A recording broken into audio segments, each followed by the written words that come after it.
Good evening, Western New York high school sports fans, and welcome to WNYathletics.com or the WNY Athletics Facebook page, YouTube, wherever you may be watching tonight. Regardless, we are thrilled to have you here as we welcome you to Niagara Wheatfield High School for tonight's Class A football matchup. It is a Section 6 matchup, of course, between the Niagara Wheatfield Falcons and the Jamestown Red Raiders. John Simon here alongside my partner tonight, Mr. Jacob Fyack. And Jake, as I said, this is a big A1 matchup tonight. It's one team that's looking to stay at the top of the division and another that's trying to somewhat keep its way still in the playoff race. Yeah, absolutely, and that is Niagara Wheatfield. They're coming into this game 1-2 overall.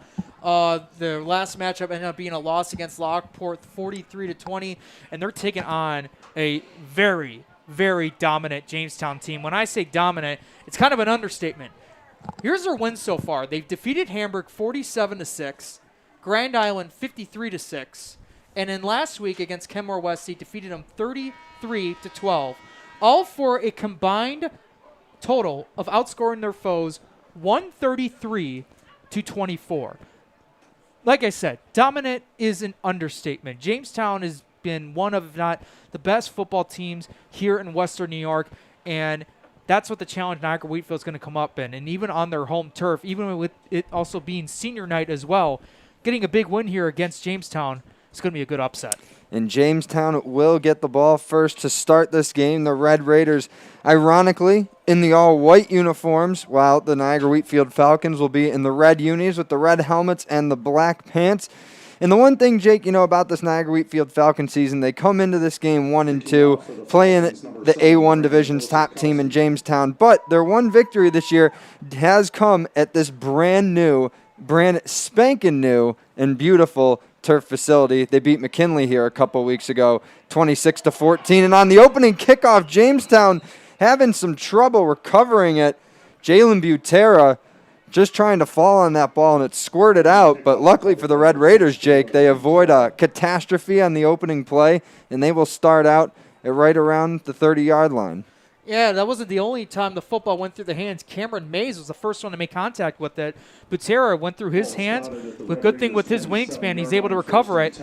Jamestown not known for making many mistakes, so Niagara Wheatfield is going to be fortunate to try to create and force some turnovers for them to stay in this game. Jamestown will actually start their first drive closer to the 25. They'll be from their own 27 on 1st and 10. And there you're going to air it out on the first play. Drake going out wide there to Damari Jones, big senior receiver, listed at 6'4". Assume we're going to see him a lot in the passing game today. And that's a nice gain of a couple. Cuts their yards to go in half. It's 2nd and 5. That's one of their plays they like to use, is find a guy, kind of a screen pass, get some blocking, and get some long yardage. They're going to run it on 2nd and 5. It's a handoff to Butera, and he makes a couple nice moves around the 50, and he's got more room to run inside the 30 of the Falcons. That's Jalen Butera. And when you talk about this Red Raider offense, Jake, it starts and ends with number 6 in the backfield. It absolutely does. Butera was a threat on the ground and in the air in their last game against Kenmore West, ending the night with 126 total yards, 3 touchdowns, including one of them going 67 yards in the air to the house. In this situation, he gets 38 on the ground. It's about a 40-yard run, as you said. They're going to go right to Butera again. He goes right up the middle with some speed, and he's tripped up right around the 10. If he didn't get caught there, Jake, it might have been 6. But he's got Jamestown in great position to score early here. It's going to be 1st and goal, Red Raiders, right at it looks like the 8 or 9 yard line in Niagara Wheatfield. This is why Jamestown has been known as one of the best teams in Western New York. This hot start they always get every single game so far this season.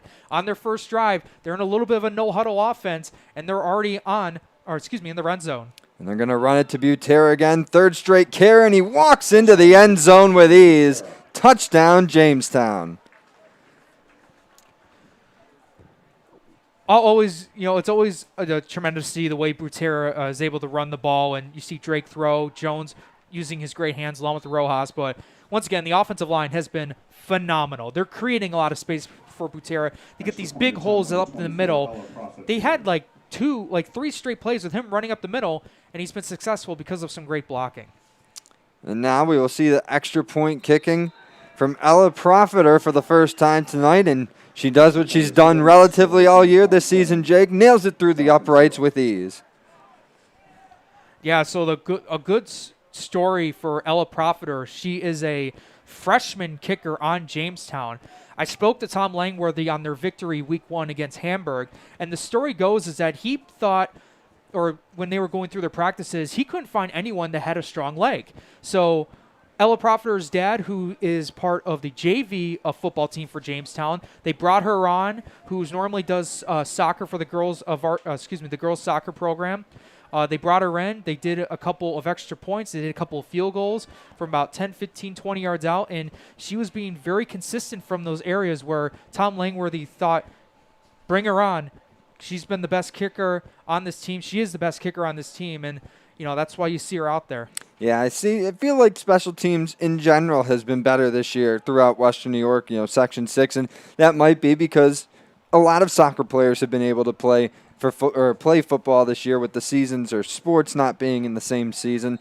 So Jamestown and some other schools benefiting from that, and of course the athletes are as well. Always fun to try out new sports and use your skills for more good to help the team. So now Jamestown kicking it away. Elijah Rojas sending that one off. Larry Vance on the return for Niagara Wheatfield. Bumbled it first, but then he's able to take it out past the 35. A nice return there for the senior. And that will bring the Falcon offense out for the first time. They'll get a good starting spot. About 15 yards to go until just getting to midfield, Jake. So nice return there for Niagara Wheatfield. And the one thing I'm going to be curious to see on this offense is the rushing. Because like I mentioned, I've seen Jamestown a couple times this season. Their defense can be very dominant on the ground and in the air. And that seems to be Niagara Wheatfield's strong suit is on the ground. They use Jaden Baker a lot with Joey Kiska and Louis Perral as well. And you see a first down run there to Kiska Jr.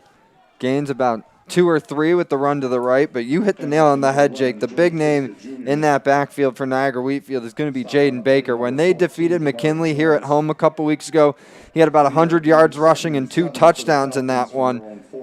Stickney had a nice night passing as well, and I really like their tight end Claybauer. But yeah, 21 in the backfield. He is the key for the Niagara Wheatfield offense. But we get another run here for Kiska, and he's swallowed up quick. That Jamestown defense keeping the gain to a minimum. And I believe that was Heidel Johnson on the tackle. See, that's the one thing about Jamestown with their great run defense. You think you got a hole, and as soon as you think it's an open, they're able to clog that hole real quick and able to wrap you around with some smart tackling. So that'll bring up a third down here for Niagara Wheatfield. A quick third down. They need 6 to pick up the first and keep this drive going. Niagara Wheatfield got into an early hole week 1 against West Seneca West. They gave up 28 points in the first quarter. Of course, they also turned the ball over 4 times in that one. So key for them throughout the last couple weeks has been to just protect the ball. On third down here, they'll run it, but again, Jamestown there to snuff it out quick. That was Louis Perot on the carry. And I don't even know if he got back to the line of scrimmage, Jake. That's going to be a loss of maybe 1. Yeah, he lost 2 yards on that play, and again, that's what Jamestown is.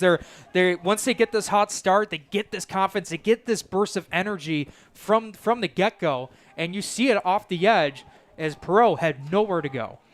So Rojas back to return for Jamestown. He's in between his own 35 and 30, and that punt's going to go nowhere near him.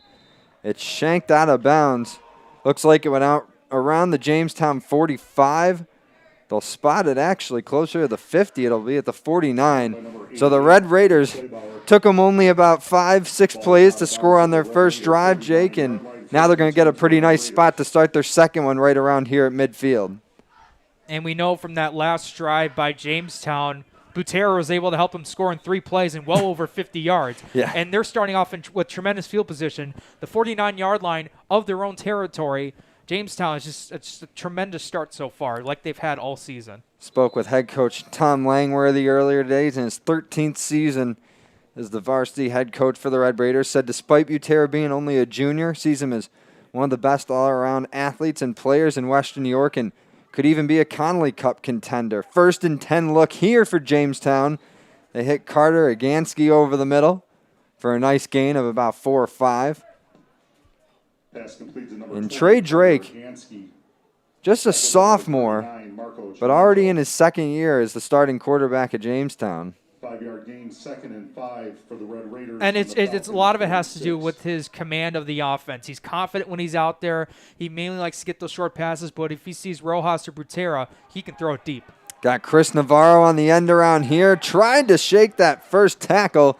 He was tripped up and started to stumble. And Niagara Wheatfield brings him down for only a gain of 1, maybe 2. Yeah, Andy Kleebauer, the senior linebacker, also plays receiver on Niagara Wheatfield's offense.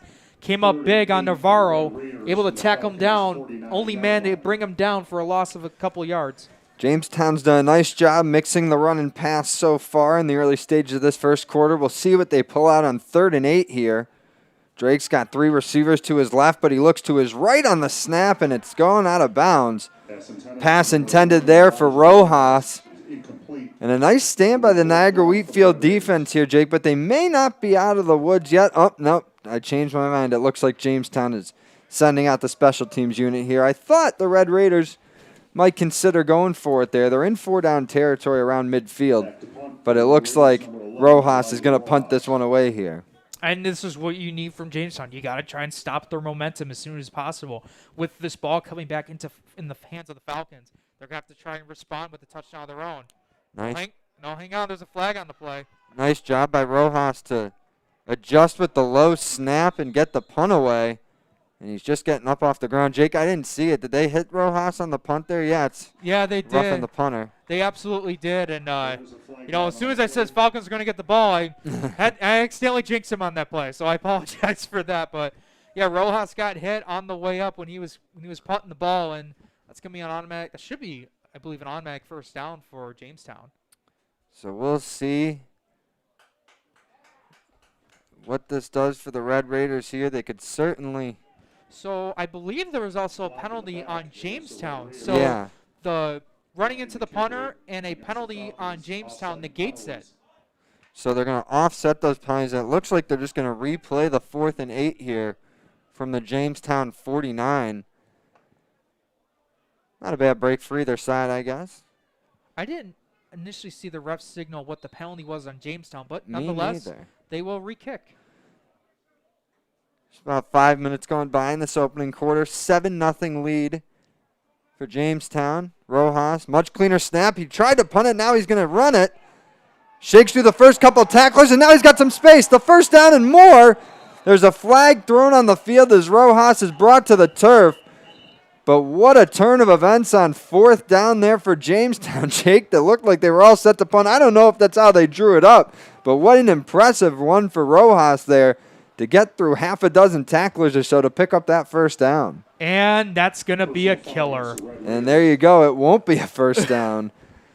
Another flag thrown against the Red Raiders. And that's just unfortunate after what could be, just from what it was, the events on the field, that might have been the most impressive play we see all night. And those have been 2 crazy events so far for both sides. We started off with a punt by Jamestown. Rojas was initially the punter. He got ran into by a Niagara Wheatfield defender, but Jamestown also caused a penalty on that previous play to offset to redo the kick. Now, on this kick, you get 2 Niagara Wheatfield guys coming after Rojas. He's able to shimmy his way by, make a couple of juke moves for a first down, and then there was another penalty against Jamestown, and we will re-kick once more. Very crazy 2 minutes we've had so far. Really strange. Rojas gets another clean snap, just gets the punt away, avoids the block. Gets it inside the 20 in Niagara Wheatfield, takes a nice bounce, and Jamestown will down this at the Falcons' 10. In the most unusual way of this phrase, 3rd time's the charm, I guess, because in this spot, makes a beautiful punt.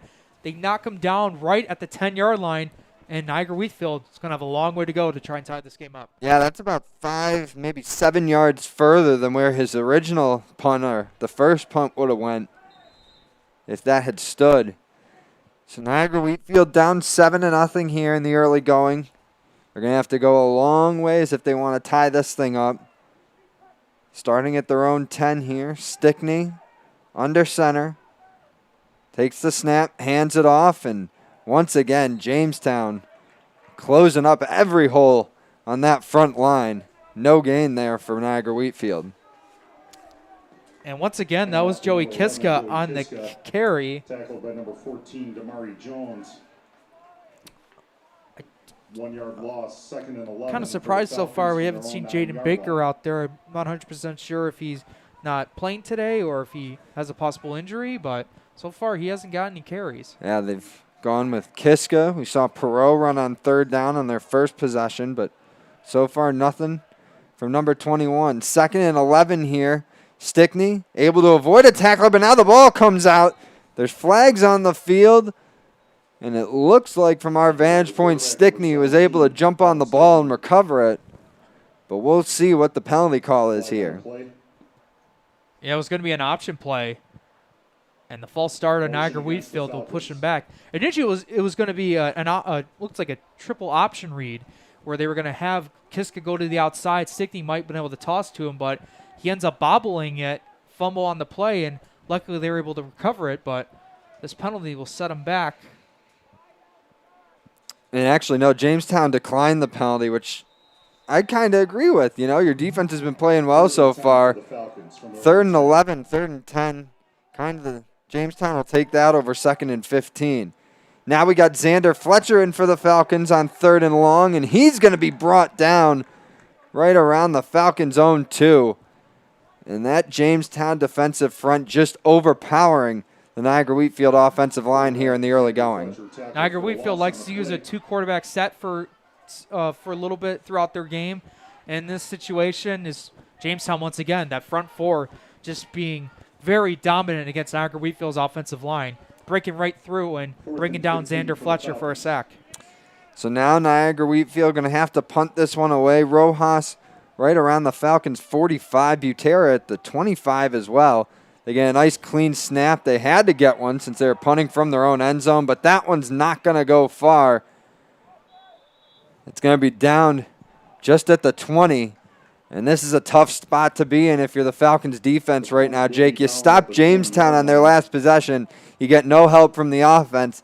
And now you get handed a short field to work with. And with Jamestown's kicking ability, Jake, they're in pretty much a lose-lose situation here. Yeah, and on top of that, look at the flagpole that's right by the scoreboard, the Niagara Wheatfield scoreboard. That punter essentially is kicking right into the wind. Yep. So that punt wasn't going to go as far as what he anticipated. And they're going to be starting out at Niagara Wheatfield 15-yard line. It's a beautiful night here in Sanborn, New York. We got a giant bright orange sun setting on the horizon out behind the field, but we got a first down run from Butera, and he's going to take the pile all the way to the end zone. Did he get in? He did. Jalen Butera gets his second touchdown of the day. This one, a 15-yard dash where he carried 2 or 3 Falcons to the end zone with him for the last 5 yards or so. And Jamestown stretches their lead to 13-0 here in the first, looking to make it 14 with the extra point. You were talking about how beautiful the sun is, but I'll tell you what's more beautiful is Jalen Butera running the football. It has been phenomenal to see his brute strength and speed, the cutting right through up that middle of Niagara Wheatfield's defense. He already has 2 touchdowns on the day. Yeah, Butera False start against the Red Raiders. able to get that one in. Like we said, impressive run, running with so much strength there. Niagara Wheatfield tried to bring him down at the 5, couldn't. He just dragged the defenders into the end zone. We get a false start here against Jamestown, so it backs up the extra point attempt 5 yards. Snap is good. Profiter's kick on the way. And she gets it through once again to make it 14-0 Red Raiders with 5:01 to go here in the first. I honestly don't care what anyone says. In Western New York, there isn't that much kicking around. And when you have a person like Ella Profiter, a freshman, who's normally playing soccer on the girls' soccer program, kicking it from 15 yards out and drilling it at ease is pretty amazing. Well, the one-play drive for the Red Raiders doubles their lead to 14-0 over Niagara Wheatfield here in the early going. We still got 5:01 to go here in the first. And like I was saying a moment ago, we got a beautiful sunset.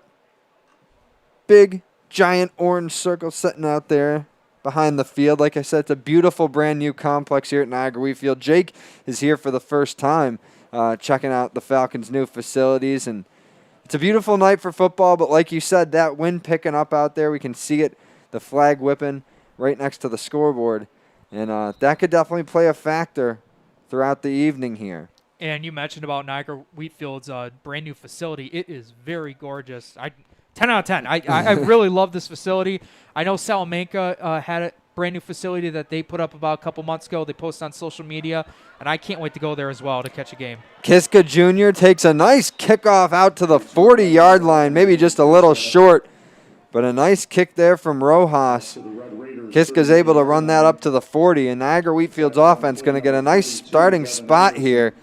But through 2 series already, Jake, Falcons not really getting much going so far. Yeah, they're passing. They haven't done anything in the passing so far. Right now, unofficially, I have on their stat sheet, they have a total of 1 yard. When I was here 2-3 weeks ago for their game against McKinley, they were down 6-0 after a quarter. Scored 2 touchdowns in the second to pull it 12-6, and right there, Stickney almost picked off.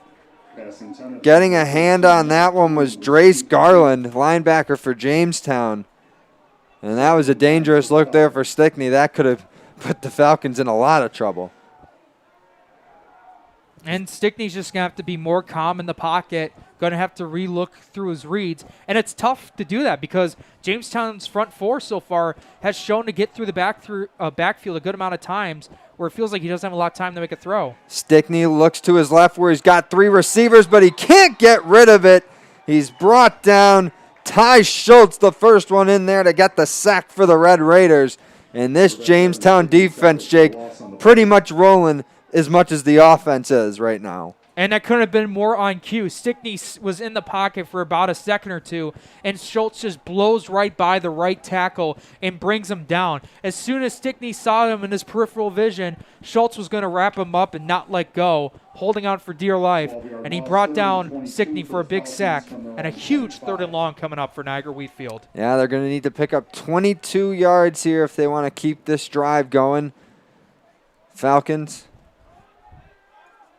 got 2 receivers out to each side of Stickney. A running back to his left. Drops back. Looks deep. He's got this one up in the air, and it's knocked down. A pair of Jamestown defenders were there to try and intercept it, but it falls to the turf, and soon we're going to get another Wheatfield punt here. That was Carter Agansky and Cameron Mays on the defense for Jamestown. And, you know, it kind of stinks because both of them are trying to go for the ball, but if one of them's not there, they could easily pick that off. Yeah, and Stickney was looking for Joey Kiska Jr. there. And once again, Jake, we got another Niagara Wheatfield series where we didn't see any of Jaden Baker, so we have to wonder if something's going on with the Falcons running back. That punt going to land right around the 45 of Niagara Wheatfield. That is where the Falcons will down it. And Jamestown, their offense coming back out for the 4th time already in this quarter. And they found the end zone in just 1 play last time. We'll see how they follow that up here. I would just give them the hot hand. That's what they did week 1 in Hamburg when they were throwing the Rojas. They did the same thing with Butera. And Butera's done this, 2 consecutive weeks right now. He has 5 combined touchdowns in 2 weeks, including last week against Kenmore West, and now 2 today. And I would just keep giving him the ball because Niagara Wheatfield so far hasn't been able to stop him. Jamestown got 4 receivers spread out wide, 2 to each side of Trey Drake.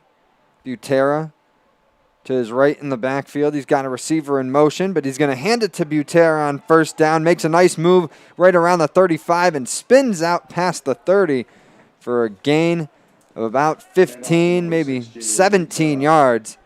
And as you said, Jake, they are just continuing to feed it to the hot hand. Butera making it look easy. So they spot him at the 27-yard line. That's an 18-yard gain. Inside 3:30 to play here in the opening quarter at Niagara Wheatfield. Jamestown leading this Class A1 matchup 14-0 behind 2 rushing touchdowns from Jalen Butera. Red Raiders on the drive right now, looking to go up 3 scores here in the early going. Handoff to Jones, and he gets hit pretty early. Niagara Wheatfield keeping him to a short gain.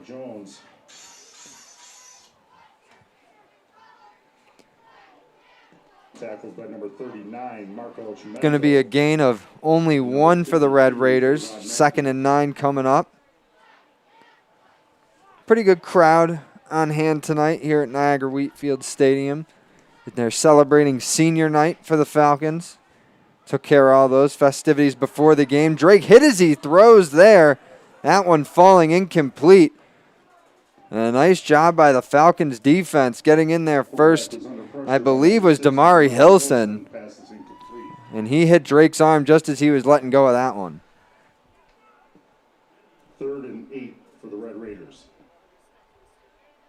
Yeah, like you said, Damari Hilson coming off that right side. He just blew by the left tackle in that spot. And Drake had a man one-on-one. And if number 60 Hilson wasn't on there, that could have been a completed pass. So good job for him to break it up. 3rd and 8 for Jamestown. Drake drops back, has to get rid of it fast, and he does to Jones.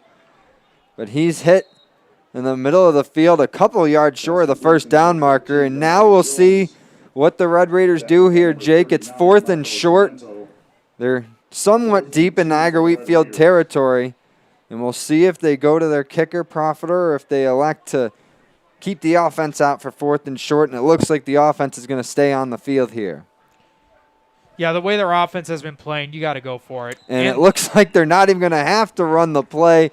The Niagara Wheatfield defense jumps there, and this will help the Red Raiders. Yeah, Profiter has shown to have a really good leg this year, but the way the offense has been showing so far and the way Butera has been running the ball, on a 4th and short situation like that, which was originally at around the 19-yard line, you're going to go for that every time. And the Falcons have kept their errors to a minimum so far. They're just facing a very talented team, but a penalty on 4th and short there as a defense is something you definitely don't want against Jamestown. But they get a nice rebound here on 1st and 10, keeping Butera's run to a minimum. Don't think he even ended up getting a gain of any yards on that touch. Yeah, it's actually a loss of 1. Hey, he lost 1 yard to play. That's the first negative yardage on the day for Jamestown. Actually, I'm sorry, that's the second one. Chris Navarro had a 4-yard loss, but that's the first time Butera's had negative yardage on a carry. And now we get a flag thrown before the snap. And quite a few penalties so far in this one. This one's going to go against the Red Raiders, a false start. So the Wheatfield defense getting a little help there this time. It'll be 2nd and 16 now. Final 90 seconds of the opening quarter.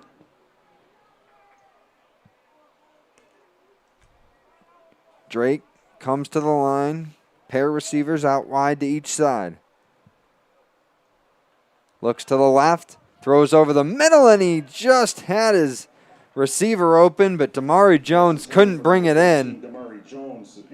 And that's a tough play to see when you're a quarterback, Jake. That was a nice throw there from Drake. Yeah, it definitely was. It's about a 5-yard slant route. They throw it to the left side, and Jones had it right on him. And if he gets it, he has the speed to blow by his corner for a touchdown. Just couldn't corral it. May not even have gotten the touchdown or even the first down, but would have made the 3rd down more manageable. Now it's 3rd and 16. Drake has to get rid of it fast as he saw the pressure coming in quick. And that's incomplete. Was looking for Butera there. And once again, Damari Hilson with great pressure for Niagara Wheatfield. They'll bring up 4th and 16 now for Jamestown. They're sitting at the Niagara Wheatfield 21-yard line. So they're in field goal range. We'll see if they want to send Profiter out there. But no, once again, the offense is going to stay out. We'll see if they look to draw penalty again here, Jake.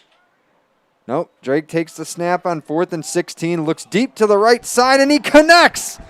Elijah Rojas was wide open in the end zone. Touchdown, Jamestown. And the Red Raiders extend their lead to 20-0 with 1:01 to go here in the opening quarter. That's why Trey Drake is in there at quarterback for Jamestown, the sophomore, throwing a dart to Elijah Rojas, who was wide open, broken coverage, adding another 6 points on the board for the Red Raiders. Get another extra point attempt here from Profiter.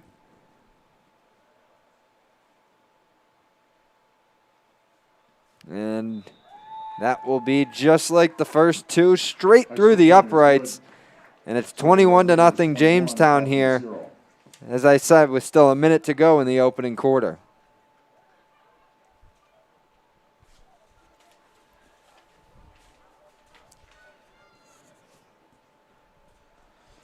So it's 1:01 remaining here in the first quarter. 3 touchdowns by Jamestown. And listen, if I'm Niagara Wheatfield, what they need to do right now is try to find the positives in their offense and just try to keep going with what's been working for them so far. I mean, so far we haven't seen Jaden Baker out there, which has been their strong suit at running, but maybe you try to incorporate some plays that, Jamestown's not been familiar with, or maybe there's something in your arsenal they haven't seen yet on film, whether it could be a trick play, whether it could be a play that you haven't used often, but it's had some success in the past couple of practices before heading to this game. But right now, Wheatfield, they got to find something to at least put some points on the board. I remember when I spoke with Wheatfield head coach Joe Kiska a few weeks ago before the McKinley game. He told me, based off the success that the Macs had last season, 2019, being the Class A runner-ups, as we get the kickoff here from Jamestown. It's going to be Kiska Jr. returning it from inside the 10. Runs it out to the right past the 20 and out to the 25 before he's tackled out of bounds. But as I was saying, Jake, Kiska, the coach, was saying, based off McKinley's success in 2019 when they played the Macs here a couple weeks ago, the Falcons were seeing that as a measuring stick game. How do we fare against one of the more successful teams in our league and our division? Well, it turns out that was a big win for Niagara Wheatfield, but McKinley struggled this year. The Macs are 0-3. They're probably not going to be one of the playoff teams from this A1 division. So now that they're facing Jamestown, a 3-0 team, a team that has everyone's attention based on how their first 3 games have went, I assume that Niagara Wheatfield is going to see this as a measuring stick game as well. And right now the Falcons are getting a clear dose of a little reality as to where they fit in right now amongst the top teams in the A1 division. But we get a nice run there on first down by Kiska Jr., and that'll be a gain of 9. As we approach the final 30 seconds of this first quarter. And a lot of things have to go into that play for that play to work. It's got to be your offensive line making the big blocks that they haven't done so far. Kiska Jr., if he finds that hole, he'll use his burst of speed to get big yardage, and we saw that happen on the first down run. Stickney takes the shotgun snap, hands it to Kiska Jr., who's able to scoot through the tackles and gain about 5 or 6 there. That'll move the chains for the Falcons. And we'll see if they get another play in before the end of the period. But as we're in the final 10 seconds now with the clock moving, I don't know why they have it moving. It should have stopped when they needed to move the chains. But I guess no one from the Wheatfield side is going to complain. And that will do it for the opening quarter. Through 12 minutes here at Niagara Wheatfield, Jamestown leads the home Falcons 21-0. We'll take a quick commercial break, get some messages in from our friends and sponsors, and be right back for more action here on Western New York Athletics. Logistics Plus is a global transportation provider headquartered in Erie, PA, with locations worldwide, including right here in Western New York. Logistics Plus is consistently recognized as a fast-growing transportation and logistics company, great supply chain partner, top freight broker, leading project cargo manager, and a great place to work. With a strong passion for excellence, our 500-plus employees put the plus in logistics. Call our Buffalo office today for an efficient, personal approach for all of your transportation needs. 300 Level Media is a locally owned and operated, multi-purpose media company right here in Western New York.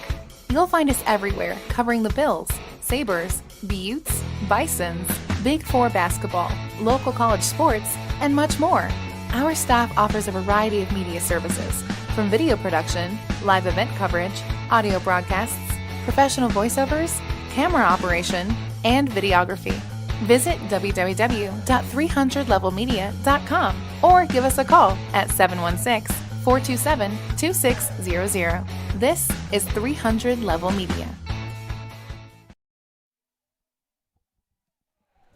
Welcome back to WesternNewYorkAthletics.com and the WNY Athletics Facebook page. Second quarter action underway here between Niagara Wheatfield and Jamestown. 1st and 10 run there for the Falcons. It's Louis Perreault with the carry, and he picked up about 4 or 5 there with that run to make it 2nd and 6. So it was a gain of 4. John Simon, Jacob Fyock here for this Class A1 matchup between the 3-0 Jamestown Red Raiders and the 1-2 Niagara Wheatfield Falcons. Evan Stickney takes the snap, hands it off. It's Joe Kiska Jr., able to get away from a few tackles, but now he's tracked down and brought to the turf by Jamestown. That's a nice job by the Red Raider defense. Ended up being a loss of a couple yards. Sincere Green on the tackle. Came right through, came up as the safety, blew right through the receiver who had a block on one of the Jamestown defenders and bring it down Kiska for a loss of a couple yards. So that'll make it 3rd and 10 now for Niagara Wheatfield. This Falcon offense just looking to get some sort of rhythm going. I'm surprised we haven't seen too many looks to Andy Kleibauer yet in this one. The 6'1", 210-pound tight end. Stickney pump faking there to buy himself some time, and he overthrows and he's intercepted. It's Jalen Butera who's brought down right at the 50 by Kleibauer. We've seen him do it on offense for the Red Raiders so far. Now he does on the defensive side. The interception for Butera gives the ball back to Jamestown, and the Red Raiders going to take over right around midfield. And there was also a penalty on Niagara Wheatfield. It was a face mask penalty, but the penalty was declined. So it will stay at the midfield marker, Jamestown having the ball. And listen, that pass by Stickney, honestly, in terms of the throw and the velocity, it was a really good thrown ball, just thrown behind the receiver, and Butera was right there for the breadbasket catch. Yeah, I was looking for Kleibauer on that one, but it ends up a turnover, and now the Jamestown offense back on the field looking to make their already comfortable lead even cushier. 1st and 10, they swing it out to Jones, and he's able to run ahead for about 6. Tackled by number 88, Andy Kleibauer.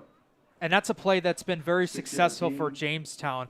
2nd and It 4 was for the Red Raiders from the Falcons 44. It was actually that 67-yard touchdown that Butera had last week against Kenmore West. Drake threw it to the outside of Butera, had some great blocking, and just took it to the house. Jones has the same speed to do it, but just got tripped up there by a Niagara Wheatfield defender. 2nd and 4. Drake looks to throw again for Jones. That one, though, just out of reach.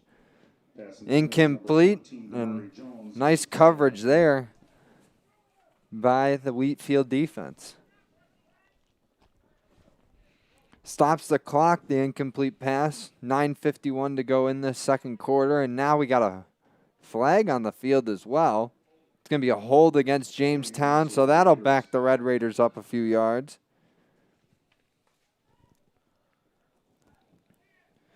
And it's going to be a big loss here. Spot foul. Okay. Spot foul. That would make sense. So that'll make it 2nd and 23. 2nd and 23 for Jamestown. Sorry, I had to wait for the scoreboard to get that up. I couldn't do that math in my head. 2nd and 23 for Jamestown. And some might think, well, this is going to be a pretty hefty goal for Jamestown to get the first down, but we've seen them make big plays before in this game, and they've done it throughout the season. 4 receivers out wide for Drake, 2 to each side. Takes the snap, hands it off to Butera. He's met by a couple tacklers, but stays on his feet and gets right back out to midfield. So a nice job by Butera to pick up some big yards and make this a 3rd and manageable for Jamestown. think they'll only have about 10 to go in order to get the first here on third down. And that's what Butera does, just extends plays. He brings them right close, almost to the original placement of the ball when they start off their drive. It's in the 49-yard line of their own territories. We get a timeout called by Niagara Wheatfield. But like I said, that's what Butera does. He finds the opening. He's able to use his agility and speed to get through the Niagara Wheatfield defense. And we got a 3rd and 11 coming up.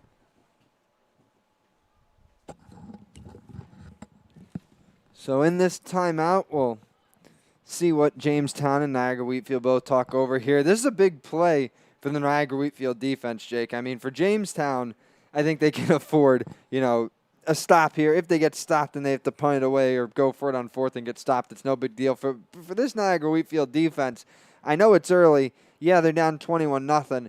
But if you get a couple stops together here, maybe get a touchdown before halftime, you're still in this game. You're showing Jamestown that you got fight. But if the Red Raiders pick up a first down here or even find the end zone again before Wheatfield gets some points on the board, I mean, we're getting into the point where this game could be over before the midway break. Yeah, and it stinks, to have that mindset of this game being over when it's, before we even hit halftime. But that's what Jamestown likes to do. They like to get off hot and ready. They like to go from the start and keep the throttle down and not let up. And this is what they've done.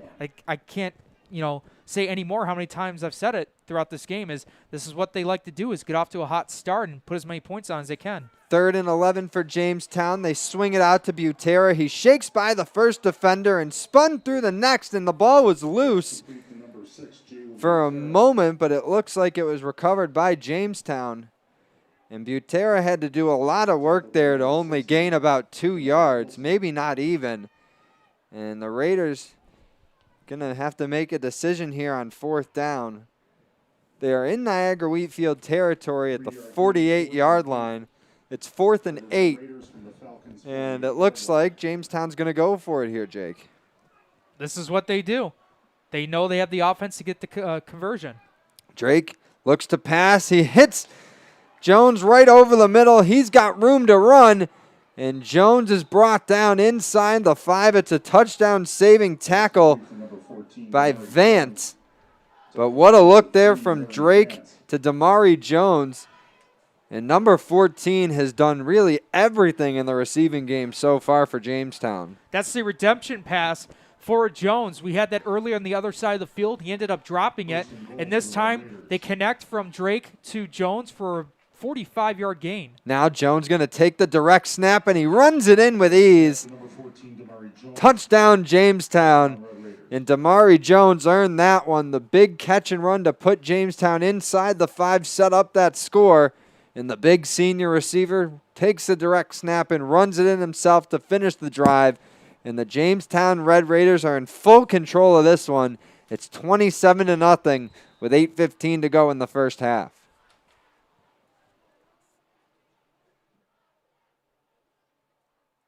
Now we'll get another extra point try from Profiter. Good snap, good hold, and the kick is up, and it goes through.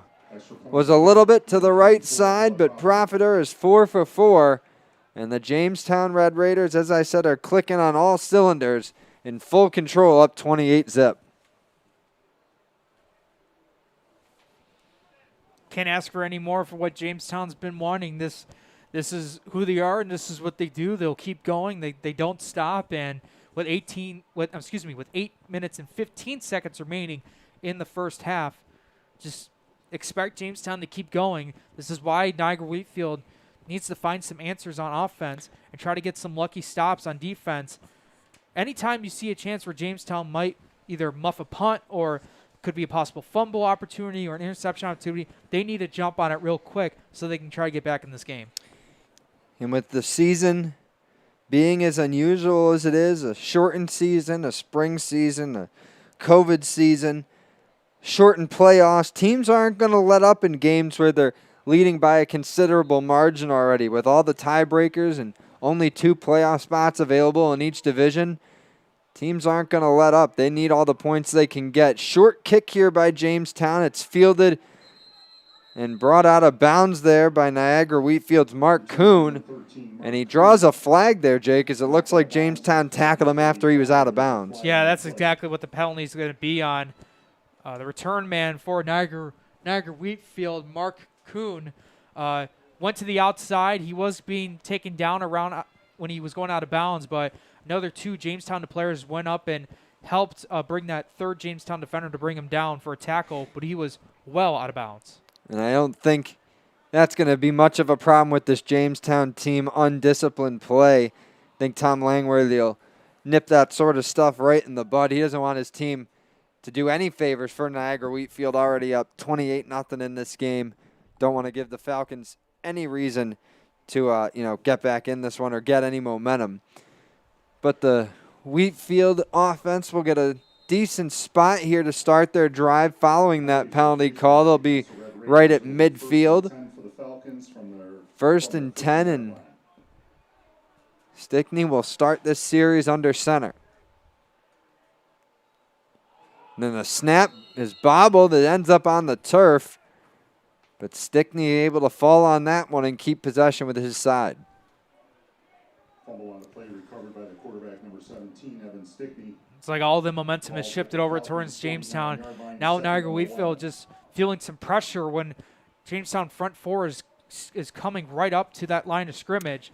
And Stickney just had a miscommunication with this center, and fortunate enough he was able to hold on to it and recover the fumble. Yeah, it's at the point now where you just want to say for Niagara Wheatfield, they just got to get something. Something to build momentum, something to put them in a rhythm, something to build their confidence. But when you're down 28-0, it's hard for anything but points to instill that confidence back in you. 2nd and 11 now. It's a run for Kiska Jr., and he's brought down quick.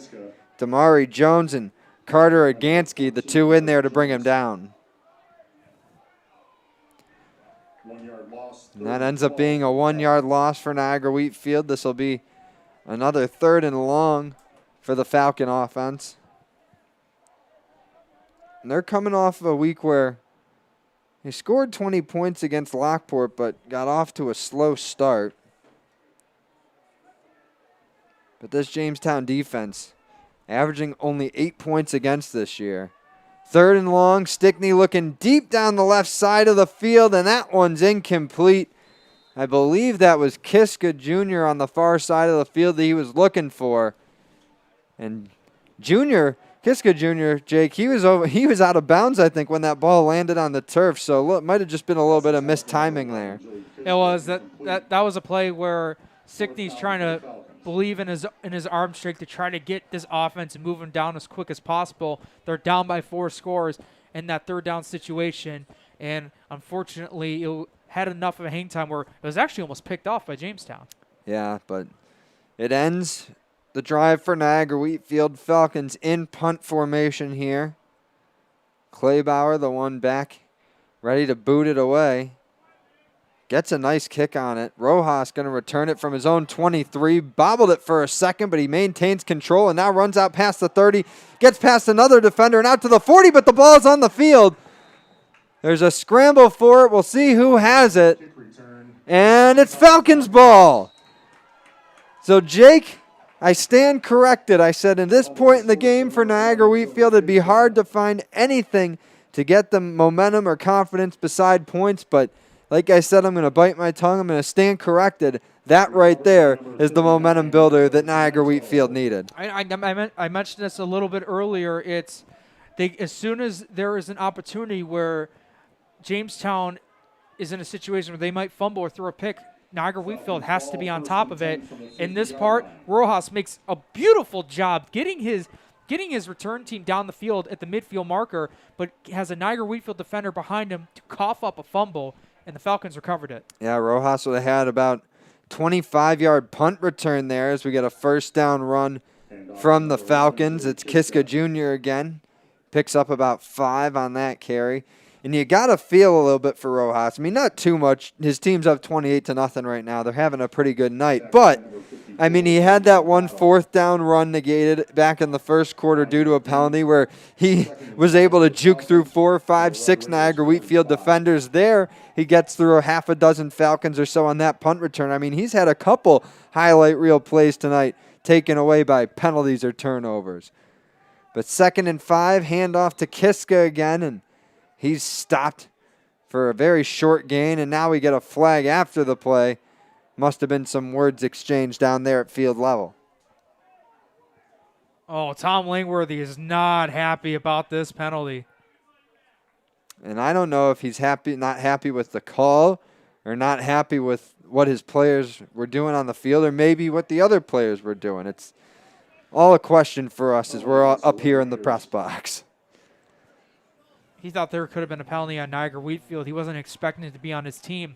When the ref motioned over that the Red Raiders were that were part of the penalty, it was a personal foul penalty to be exact. He was not happy by it. Well, Jamestown, like I said a few minutes ago, they don't want to get into the business of doing favors for Niagara Wheatfield despite being up 4 touchdowns in this one. They turned the ball over just a few plays ago on the punt return. Took a bad penalty when they were on offense. Now Niagara Wheatfield inside the 30. It's a handoff to Perot. And now we're going to get a whistle as both sides getting into the pushing contest. Jake, there was about 18 to 20 guys in that pile up there. Yeah, Perot was trying to inch his way forward. Jamestown was bringing him back. Offensive line for Niagara Wheatfield was pushing his teammate forward, trying to get more positive yardage. Only ends in a 5-yard run. Nearing 5 minutes to play in the first half here at Niagara Wheatfield High School. The home Falcons looking to get on the scoreboard as they trail Jamestown 28-0 in this Section 6 Class A1 matchup. Jamestown made the far drive here to play this one tonight, but they certainly loved their football down there. Always happy to take part in a Friday Night Lights game, whether it be at home or on the road. And there we get a fumbled snap on 2nd and 5. But Niagara Wheatfield once again able to keep possession. Marco Tremento, fullback there on the offense, recovered that ball. 6 for the Falcons. As I mentioned, Jamestown taking part in another Friday Night Lights game. I asked Tom Langworthy, Jake, 7:45 start time. It's a long drive for you guys. Friday Night Lights game. You're 3-0. Targets on your backs being the top team in the division. Is the moment possibly too big for you guys right now? And he told me, no, this is Jamestown football. Every night for us at home is a Friday Night Lights game. So this is just another game for the Red Raiders. But this is an impressive group that they've got right now. They have been dominating each and every game this season. We get a direct snap on 3rd down here, and Jamestown not fooled at all. It's a loss of 2 or 3, and Jalen Butera, the first one out of the pile there to celebrate the tackle. He's the one that threw down the runner on that play, and I can't speak for any more about Jalen Butera. He is an exciting player to watch. Is a great job when he has the football in his hands to make some big runs, and on defense he's making some really good smart tackles, using his strength to bring down really good, tough offensive players. And right there for Niagara Wheatfield, it's a 1-yard loss. 4th and 7 for the Falcons. They're going to go for it here at the Jamestown 26. Stickney takes the shotgun snap, steps up, throws over the middle, and it's just behind his target. Was looking there for Kuhn on that pass, but it falls to the turf, and the Jamestown defense gets another stop. Red Raider offense getting ready to head back out onto the field. I think that was initially for Aaron Hrocko, their senior wide receiver, and ended up going past. It was funny because from Hrocko, it went past his left side, and when Kuhn was moving right in front of Hrocko, it went behind him as well. So it was interesting crossing pattern route that they had, but it just unfortunately just sails behind Hrocko for turnover on downs. It was a nice look for Stickney. Unfortunate break for the Falcons, unable to capitalize on that turnover by Rojas on the punt return a few minutes ago. But the Jamestown Red Raiders come out unscathed. It's still 28-0. 1st and 10, Drake slinging that one to the outside. I believe that was Jones again on the far side of the field on that catch. Nope, it was Rojas.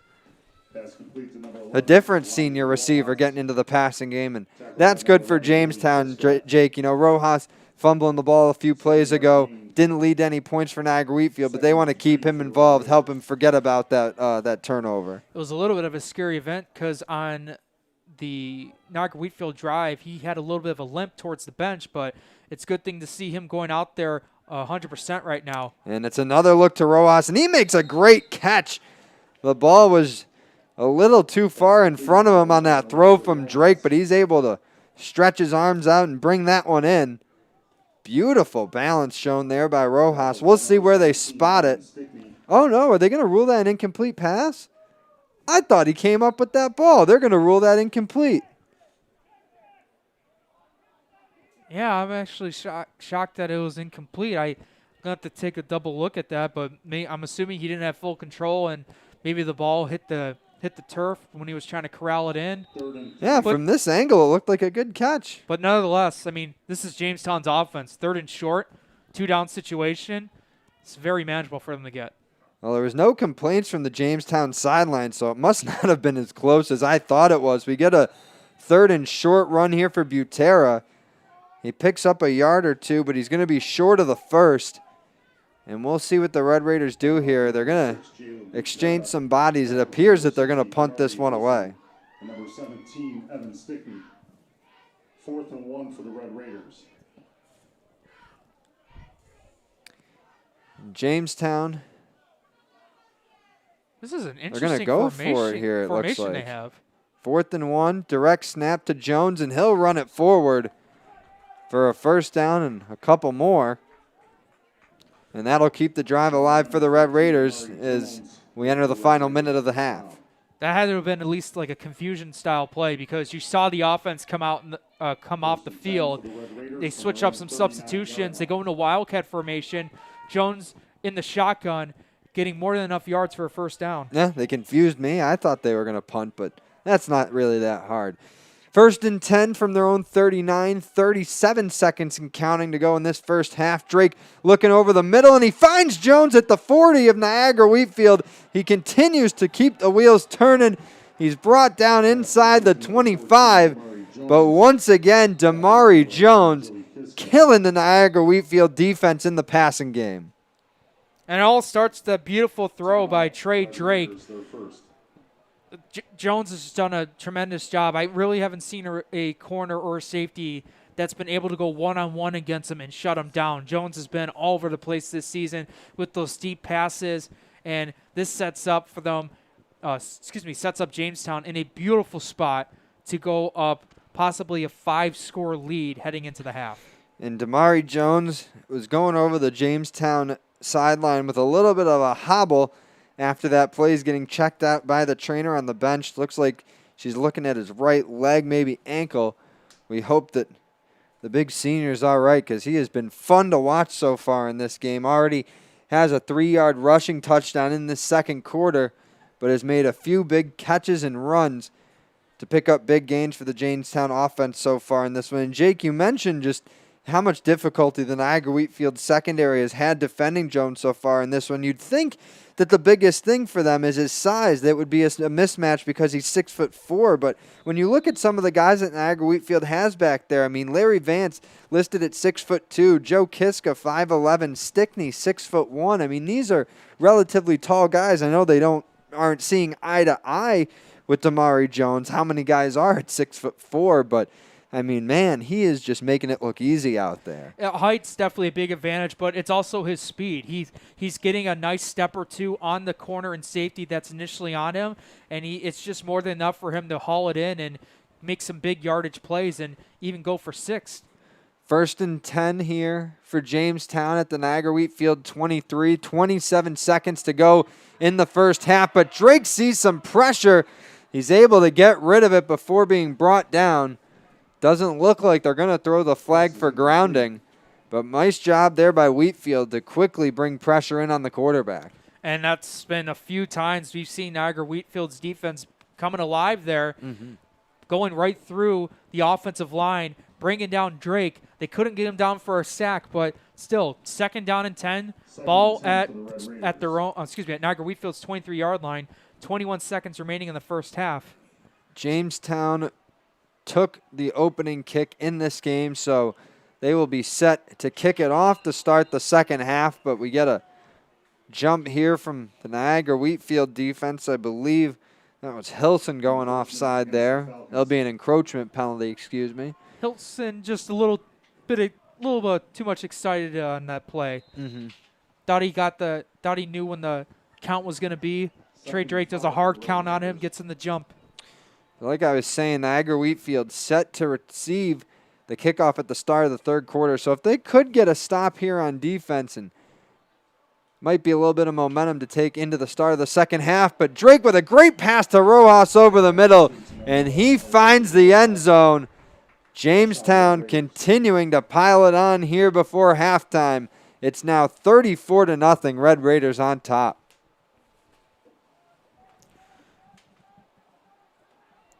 Can't ask for any more for what they're doing, honestly. It's just been absolute domination for Jamestown. They are not letting up. That was a passing touchdown from Trey Drake to Elijah Rojas. He's the fourth different Red Raider to find the end zone tonight. And with that extra point through the uprights from Ella Profiter, it's 35-0 Red Raiders with 15 seconds to go here in the second quarter. And the interesting note you brought up earlier in this quarter was because of this season being shortened and condensed, tiebreakers can fall more into play because of points. And this is what Jamestown wanted to do, was to show that, hey, we don't want to be in any tiebreakers whatsoever. We want to get any of those situations. We want to make sure that we are dominant and strong throughout every single quarter of every game they play. And that is what they've done so far this season, outscoring their opponents tremendously and doing one so here tonight. So I do have to correct myself. Rojas just the third Jamestown player to score tonight, but that was his second touchdown. Quick scoring summary for you. Butera got Jamestown on the board with a rushing touchdown early in the first quarter. He then doubled the lead to 14 with another rushing score midway through the frame. Rojas caught a 21-yard touchdown at the end of the first to make it 21-0. And then we've got a rushing touchdown from Jones and another receiving touchdown from Rojas here in the second quarter. And that is where we stand at the 35-0 tally in favor of Jamestown. Rojas now ready to kick this one away. It'll be returned from about the 20 of Niagara Wheatfield. Kiska Jr. taking it out to the left side, avoids a couple tacklers before being forced out of bounds. And that will bring the Niagara Wheatfield offense out right around their own 25, but looks like we got a flag thrown by the Falcons sideline. And Kiska Jr. is a very fast player. So when he's trying to cut to the outside, we normally don't have much speed on the kicking team. He can get some big yardage. It's just, Jamestown, offense, defense, special teams, they have fast players, and they're just swarming him every single time. So that will, let's see where that'll actually mark the Falcons to start this series. They were, like I said, originally going to start at the 25. That's where Kiska was forced out of bounds on the return. But with the penalty, they'll be backed up to their own, it looks like 13. Yeah, or no, excuse me, their own 13 it looks like. Only 8 seconds left in the half, and Stickney just going to take a knee. And that'll bring the clock down to triple zeros. And through 24 minutes here at Niagara Wheatfield, it is all Jamestown Red Raiders. They are on top of this one, 35-0 at halftime. We will take a short break, get some messages in from our friends and sponsors. But for Jacob Fayak, I'm John Simon. We'll be back in a little bit for second half action between Jamestown and Niagara Wheatfield here on WNY Athletics. 300 Level Media is a locally owned and operated multi-purpose media company right here in Western New York. You'll find us everywhere, covering the Bills, Sabres, Buttes, Bisons, Big Four basketball, local college sports, and much more. Our staff offers a variety of media services, from video production, live event coverage, audio broadcasts, professional voiceovers, camera operation, and videography. Visit www.300levelmedia.com or give us a call at 716-427-2600. This is 300 Level Media. When it's time to sell your home, start with a visit to howardhanna.com, ranked the #1 real estate site for sellers. A few clicks will show you the sales price you can expect for your home. We can get you the most money in the quickest amount of time because we know where the local buyers are and how to reach them. So if it's time to sell your home, visit howardhanna.com today, and we'll match you with a local Howard Hanna agent to sell your home fast.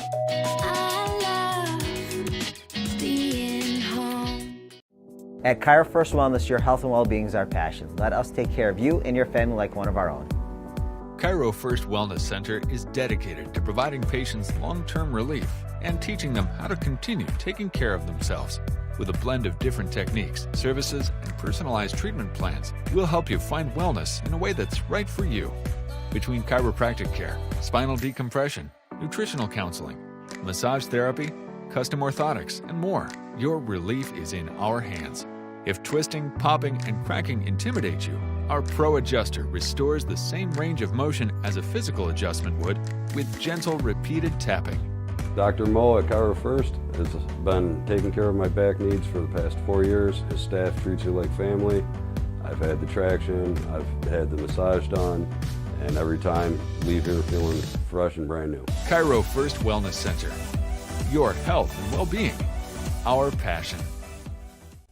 Call 835-WOLF. Remember, you calling the wolf. That's all you had to say. Call today. Why do you exercise? To look better? To feel better? To drop a few pounds? To train for an event? To defy age? Or to keep your ability to say yes to the things you love to do? Whatever motivates you, G&G Fitness Equipment is here to get you there. Treadmills, ellipticals, rowers, bikes, home gyms, and accessories. We'll pair you with the right equipment, teach you how to use it, and be there every step of your fitness journey. G&G Fitness. Your goal is our goal. Are you in pain from a no-fault car accident? Don't wait. Call RES Physical Medicine and Rehab today and take advantage of our 24 to 48-hour appointment pledge. One of our medical professionals will see you within 48 hours. RES offers DXD imaging for a more accurate diagnosis in less time. This allows our doctors to coordinate the most effective treatment plan to get you on your way to recovery faster. Feel better with RES Physical Medicine and Rehab. Click or call today to learn more.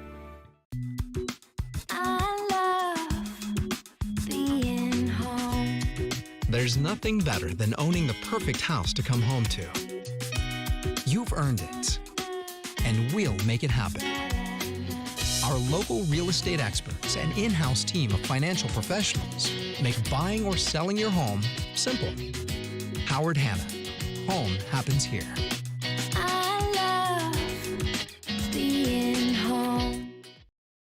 Logistics Plus is a global transportation provider headquartered in Erie, PA, with locations worldwide, including right here in Western New York. Logistics Plus is consistently recognized as a fast-growing transportation and logistics company, great supply chain partner, top freight broker, leading project cargo manager, and a great place to work. With a strong passion for excellence, our 500-plus employees put the plus in logistics. Call our Buffalo office today for an efficient, personal approach for all of your transportation needs.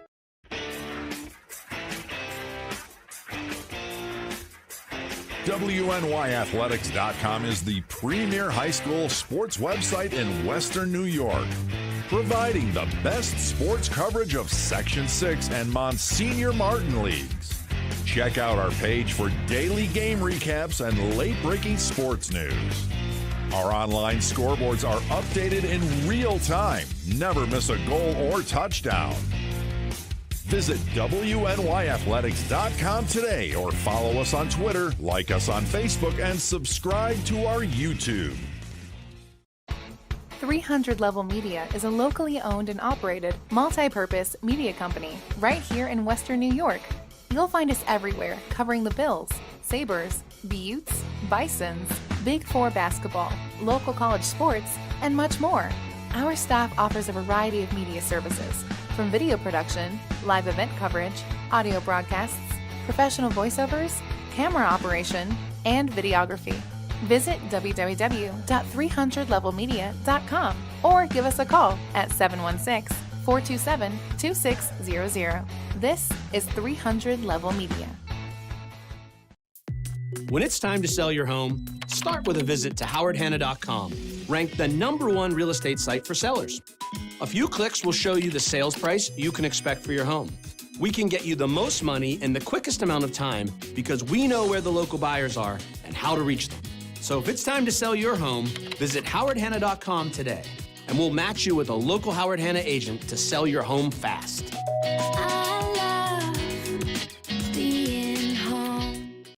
At Cairo First Wellness, your health and well-being is our passion. Let us take care of you and your family like one of our own.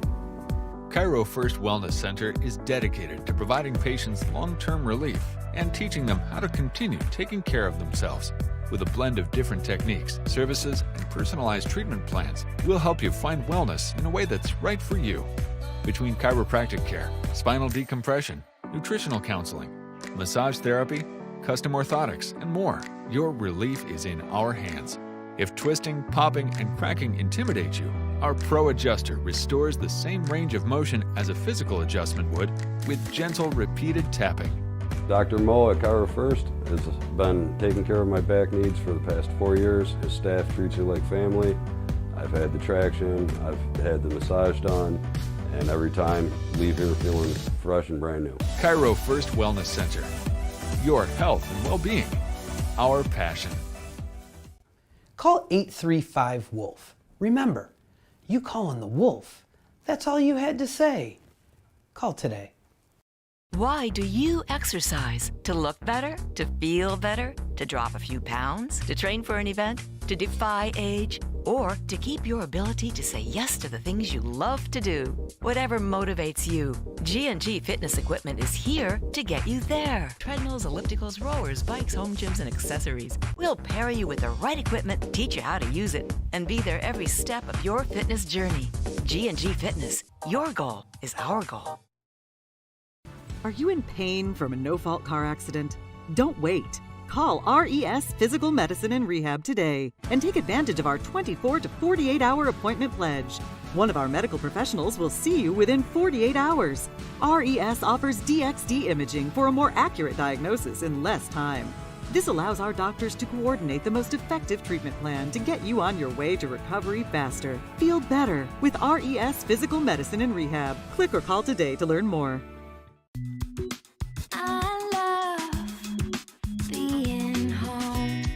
There's nothing better than owning the perfect house to come home to. You've earned it, and we'll make it happen.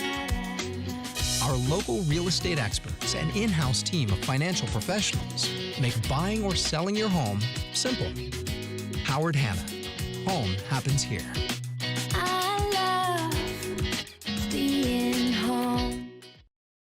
Logistics Plus is a global transportation provider headquartered in Erie, PA with locations worldwide, including right here in Western New York. Logistics Plus is consistently recognized as a fast-growing transportation and logistics company, great supply chain partner, top freight broker, leading project cargo manager, and a great place to work. With a strong passion for excellence, our 500-plus employees put the plus in logistics. Call our Buffalo office today for an efficient, personal approach for all of your transportation needs.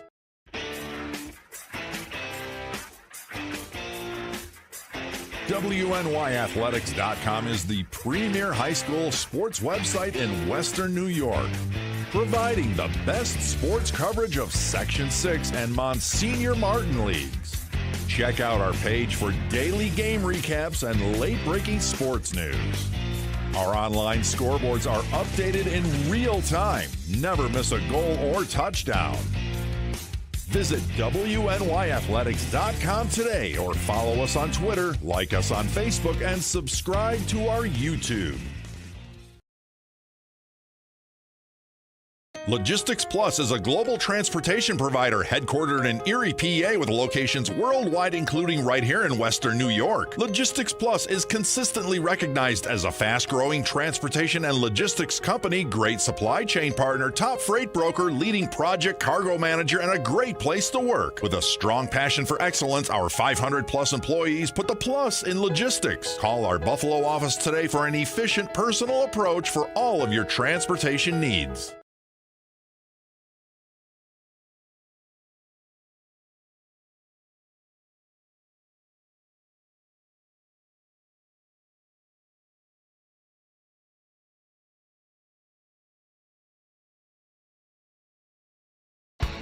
.300 Level Media is a locally owned and operated, multi-purpose media company right here in Western New York.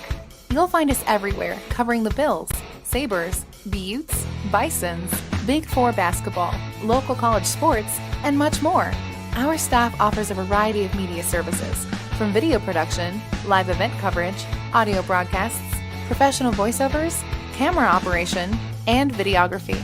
Visit www.300levelmedia.com or give us a call at 716-427-2600. This is 300 Level Media.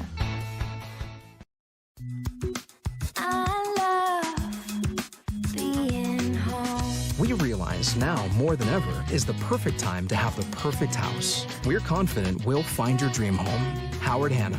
Home happens here. When it's time to sell your home, start with a visit to howardhanna.com. Ranked the #1 real estate site. We realize now more than ever is the perfect time to have the perfect house. We're confident we'll find your dream home. Howard Hanna. When it's time to sell your home, start with a visit to howardhanna.com. Ranked the #1 real estate site for sellers. A few clicks will show you the sales price you can expect for your home. We can get you the most money in the quickest amount of time because we know where the local buyers are and how to reach them. So if it's time to sell your home, visit howardhanna.com today, and we'll match you with a local Howard Hanna agent to sell your home fast. When it's time to sell your home, start with a visit to howardhanna.com. Ranked the #1 real estate site for sellers. A few clicks will show you the sales price you can expect for your home. We can get you the most money in the quickest amount of time because we know where the local buyers are and how to reach them. So if it's time to sell your home, visit howardhanna.com today, and we'll match you with a local Howard Hanna agent to sell your home fast.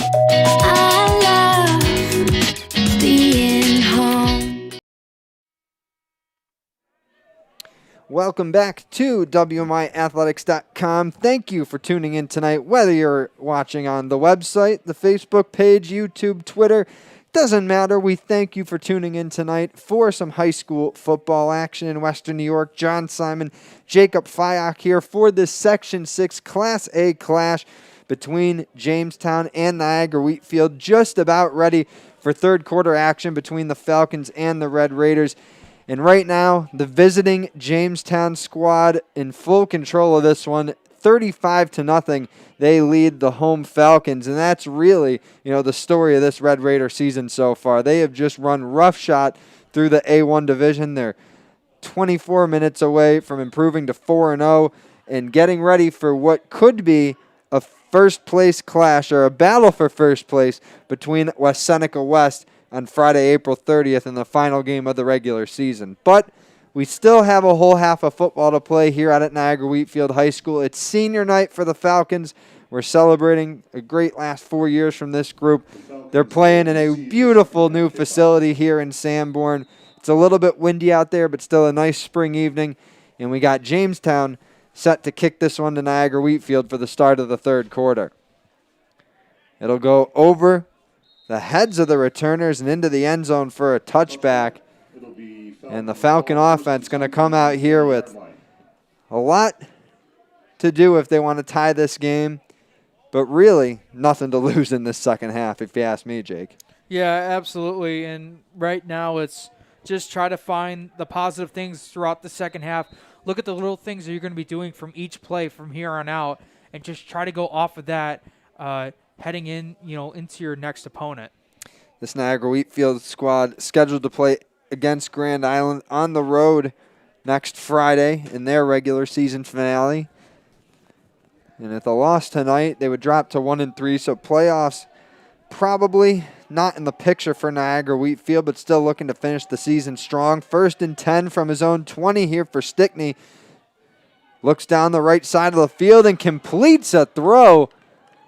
That was caught by number 39, Marco Sciamento. First time we've seen him involved in the passing game tonight, but that's a big gain on the first play of the second half for the Falcons. That was the first completed pass this game for Niagara Wheatfield, going 17 yards. Stickney was intercepted once in the first half by Butera, so as Jake said, the passing game not very productive for the Falcons, but they get a big play to start the third quarter here. They'll look to throw again on 1st and 10 from the 37. Stickney able to scramble away from pressure, gets rid of it to Perot, and he gets out to the 45. They'll spot him actually a little short at the 44, but another nice game for the Wheatfield offense, Jake. They look like a rejuvenated group coming out of halftime. Yeah, and they're trying to go seems like so far throughout these two plays, they're trying to go pass heavy, and in this situation, Stickney's facing a lot of pressure still, and he's doing a good job evading that pressure, standing up in the pocket, and making some big, good last-second throws. And throughout so far, he's made some 2 good passes. And we had a quick officials timeout there. One of the Wheatfield linemen had to be brought off the field due to an injury. It was Wyatt Cooper. He walked off the field under his own power. It appears to be an upper body injury, something with his arm or maybe shoulder. But he had to be walked off by the trainers. Hope he's all right. But play ready to continue here. It'll be 2nd and 3 for the Falcons from their own 44. Tough for Niagara Wheatfield right now. Their offense is driving into the wind, which is pretty strong right now here at Niagara Wheatfield High School. That look for Stickney incomplete. Threw it over to Andy Claybauer, his big tight end, but couldn't reel it in. So when we were initially in the halftime, we have a bunch of games going around Western New York. At half, we had Frontier up 25-22 heading into the fourth quarter. Well, that has now changed. It is now 30-25 Bennett still in the fourth quarter. That one also being covered by WNY Athletics. Our colleagues Stu Boyer and Tom Prince calling that one. 3rd and 3 for Niagara Wheatfield. Stickney in the shotgun. Now he looks to hand it off, but it's fumbled. The ball's on the turf. Jamestown says they have it. The officials rule it Jamestown football. And what a tough break there for the Falcons. They miscued on the handoff. Stickney was trying to give it to Perot and Jake. That was just an unfortunate break for the Falcons in an unfortunate time. Yeah, you hit the nail on the coffin. It is a miscue between Stickney and Perot. It honestly looked like it was going to be a pass play, but Stickney moved his head right next to Perot, tried to go for a draw play. Perot wasn't expecting it, ended up bobbling it during the handoff between Stickney and Perot, and Jamestown jumps right on it immediately and has the ball at Niagara Wheatfield's 39-yard line. So this will be the first time we see the Red Raider offense here in the second half. They hand it to Butera, who scored the first 2 touchdowns of the game for the Red Raiders, and he's chopped down at the 37-yard line of Niagara Wheatfield for a short gain of about 2. Yeah, during that first half, he had 8 carries and a little over 100 yards rushing in the first half with 2 rushing touchdowns. Head coach Tom Langworthy says despite Butera being a junior, he could be in Connolly Cup contention as one of the best players in Western New York. There he is again getting the carry on 2nd down, and he's tied up and brought to the turf, but able to move the line of scrimmage up another couple yards.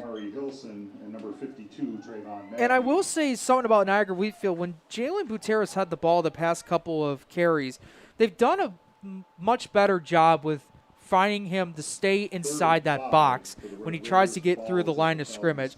The past carries, he's had a 13-yard run, but other than that, -1, 2, 2, and that last carry he had only 3 yards. Oh, excuse me, a yard. And now he'll get another run there And he might have gotten enough for the first down. We'll see where they mark it. And that was Drake actually keeping it himself. And it looks like the officials are going to give him the first down. Oh, no, they're going to mark him short. Yeah, he's short about a yard. But here's a formation that worked last time on the fourth down. They're in the Wildcat. And now we get a whistle. It'll be a timeout called by Jamestown. Probably a smart time for them to talk things over. It's not exactly a crucial point in the game, them being up 35-0, but big decision to make here on 4th and 1. Yeah, up 5 scores. They're going to keep doing the same plays. I feel like that they're going to keep doing. That's what led to their success, not only in this game, but throughout the season. They were in that Wildcat bunch, and the previous 4th down situation they had in the second quarter, that's the play they went to get the first down. So, Jake, if you add in Jamestown's 35 points tonight, they have now outscored their opponents 168-24 so far this season. And, I mean, that is just an outstanding stat. So if we were to go through the history of Jamestown football, if they were to hypothetically play a full season, like their 10-game regular season, they would be on pace to almost break their school record, which was set up in 1898 when Jamestown outscored their opponents 350-0. Wow. Must have been. Again, over 100 years ago, completely different football, but still, if you had a full season with this offense, they'd be on pace to break it. We got another direct snap to Damari Jones. We saw him score on that same play earlier in the second quarter, and he's able to take that one ahead for a first down and considerably more yards. He gets inside the Niagara Wheatfield 20 down to about the Falcons' 15. That keeps the Jamestown drive going and puts them inside the red zone. They're knocking on the door looking for their 6th score of the evening. And Jones, we mentioned his size before, 6'4", 215. That is a tough frame to bring down when he's running with speed. 1st and 10 from the 15. Drake looking to throw. Just out of the reach there, Rojas. Already got a pair of touchdowns tonight, and he's down on the turf holding his right leg, but now pops up and seems to be all right, and even gets a little recognition from the Wheatfield defensive back there, Vance. I don't think it was much of a possible injury. I think he was just frustrated on that play. Ball was just outside his reach to make a diving effort. Yeah, and it looks like he's got something on his right calf, maybe taper, some sort of compression sock sleeve, something. Now we got a penalty against Jamestown. Did you see what they called? I didn't see what they were calling. I was looking at Rojas. Sorry. Yeah, I did not see the flag on the play, unfortunately, but it is against Jamestown. 15-yard penalty. Didn't hear what the flag was for from the PA, and now we get another flag. This time it's being thrown by the Wheatfield sideline, and it's going to cancel out the Jamestown penalty from a moment ago, encroachment against the Falcons. And sorry, it doesn't necessarily cancel it out, but it does move Jamestown back up 5 yards. So now they're at the Wheatfield 25. 7 minutes to go in the third quarter of this one. 35-0 Jamestown. Red Raiders with the ball, looking to add to that total. Drake drops back, throws, and wide open is Elijah Rojas. That's another touchdown, his 3rd of the night. And Jamestown extends its lead to 41-0 with 6:48 to play here in the third. It's the same play that Rojas had on his second receiving touchdown. Almost kind of in that slot position, wide open, no one on him. Adding our 6 points for Jamestown. And we will get another extra point attempt here from Ella Profiter, the freshman kicker. Able to play football this year due to no conflicts with soccer as she nails that one through the uprights to remain a perfect 6 for 6. And that makes it 42-0 Jamestown. Red Raiders just continuing to exude their dominance in this one.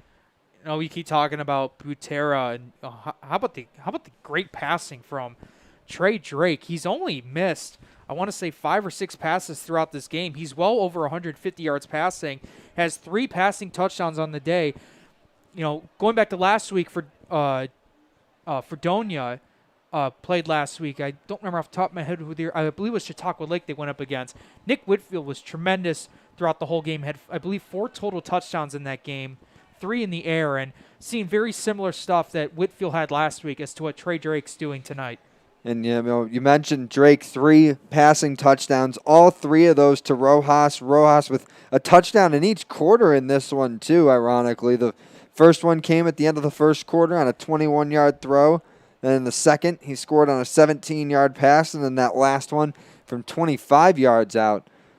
Those are rough numbers. You know, we're a 2-man crew here. We're our own producers, our own statisticians, everything. But nevertheless, 42-0, Jamestown on top. They kick it away to Niagara Wheatfield, and on the return there, Kuhn is brought down hard. But with the short kick, the Falcons offense will be able to start around their own 35 here. That was Markel Cotter on the tackle, and it wasn't even a tackle. He just threw him down. Yeah.